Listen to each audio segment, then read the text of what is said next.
ನೋಡಿ ಬಹಳಷ್ಟು ಗೋಲ್ಮಾಲದಾವೆ. ನಮ್ಮ ಪಕ್ಷ ಎಲ್ಲ ನಾಯಕರು ಕೂತ್ಕೊಂಡು ವಾಲ್ಮೀಕಿ ನಿಗಮ ಇರ್ಬೋದು, SC ಇರ್ಬೋದು, ಎಲ್ಲರನ್ನ ಡೈವರ್ಟ್ ಮಾಡಿ ಒಂದು ಸುಮ್ಮನೆ ಗ್ಯಾರಂಟಿಗೋಸ್ಕರ ಅನುದಾನ ಶಿಫ್ಟ್ ಮಾಡಿದ್ರೆ ಎಲ್ಲ ಅಭಿವೃದ್ಧಿ ಕುಂಠಿತ ಆಗಿದೆ.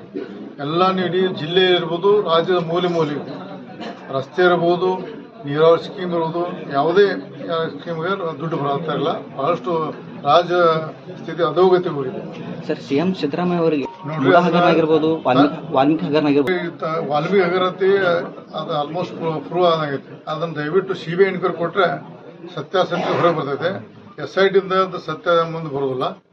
ಅದಕ್ಕೆ CBI ಕೊಟ್ಟರೆ, ಯಾಕೆ ನೂರಾರು ಕೋಟಿ ಬಡವರಿಗೆ ಬಂದು ST ಜನಾಂಗ ಸಂಬರ ಮಾಡ್ತಾ ಇದೆ ಅಂತ ಸರ್. ನೋಡ್ರಿ, ನಮ್ಮ ಪಕ್ಷದ ಅವ್ರ ಆಂತರಿಕ ಸಮಸ್ಯೆ, ನಮ್ಮ ಸಮಸ್ಯೆ ಅಲ್ಲ. ನಮ್ಮ ಪಕ್ಷಕ್ಕೆ ಲೀಡ್ ಬಂದು ಸಂತೋಷ ಆಗಿದೆ. ಅವ್ರಿಗೆ ನಮ್ಮ BJP ಪಕ್ಷ ಲೀಡ್ ಆಗೋಕ್ಕೆ ಸಂತೋಷ ಆಗಿದೆ. 74,000 ಮೈನಸ್ ಇತ್ತು, 8,000 ಪ್ಲಸ್ ಐತೆ.